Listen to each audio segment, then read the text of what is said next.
ન્યૂઝના અહેવાલની અસર થઈ। બિસ્માર રોડનો અહેવાલ સંદેશ ન્યૂઝે પ્રસારિત કર્યો હતો। ભારતમાલા રોડની તંત્ર દ્વારા આખરે નોંધ લેવામાં આવી છે અને સાંતલપુરથી સુરગામ સુધી રોડ સંપૂર્ણ બંધ કરાયો। 30 કિલોમીટર સુધીના હાઈવે આખો બિસ્માર હાલતમાં હતો। કેન્દ્ર અને રાજ્ય સરકારે રોડની તપાસ કરી। બનાવેલ રોડના નમૂના લેબોરેટરીમાં મોકલવામાં આવ્યા છે। રોડ સીડીસી કંપની દ્વારા બનાવવામાં આવ્યો। હવે 5 વર્ષ સુધી બનાવેલ રોડની જવાબદારી કોન્ટ્રાક્ટરની જ છે। ફરીથી સીડીસી કંપનીએ જ રોડ બનાવવો પડશે।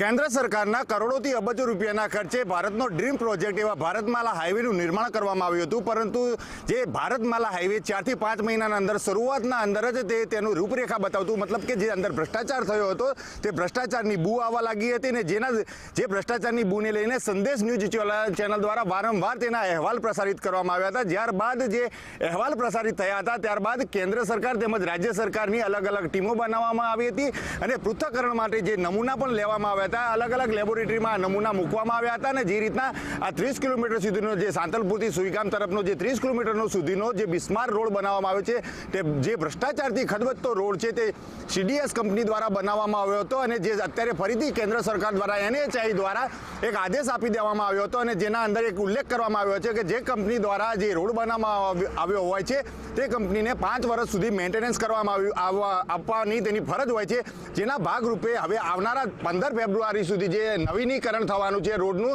તે પણ સીડીએસ કંપનીને જ કરવાનું રહેશે। અત્યારે જે રીતના 30 કિલોમીટર સુધીનો રોડ છે તે 30 કિલોમીટરનો રોડ સંપૂર્ણ રીતે બંધ કરી દેવામાં આવ્યો છે। જે રીતના વાત કરવામાં આવે તો તમામ જગ્યાએ જ્યાંથી રોડના અંદર પસાર થવાનું હોય છે તે તમામ જગ્યાએ અત્યારે બેરીકેડ મૂકી દેવામાં આવ્યા છે અને જે ભારે વાહનો છે તેમને અત્યારે કિલોમીટરો સુધી ફરીને જવું પડશે। પરંતુ જે રીતના વાત કરવામાં આવે કે જે જુલાઈ મહિનામાં જે સંદેશ ન્યૂઝ દ્વારા જે ભ્રષ્ટાચારથી ખદબદતા ભારતમાલા હાઈવેના અંદર જે કંપની દ્વારા અંદર ભ્રષ્ટાચાર કરવામાં આવ્યો હતો તે અહેવાલ વારંવાર પ્રસારિત કરવામાં આવ્યો હતો અને જેને લઈને અત્યારે જે NHAI એ ખાસ નોંધ લીધી છે ને હવે ખાસ કરીને વાત કરવામાં આવે તો 15 ફેબ્રુઆરી સુધી આ રોડ નવો બનશે તે સંદેશ ન્યૂઝના અહેવાલ બાદ અત્યારે તંત્ર જાગ્યું છે। યશવંત પટેલ, સંદેશ ન્યૂઝ, પાટણ।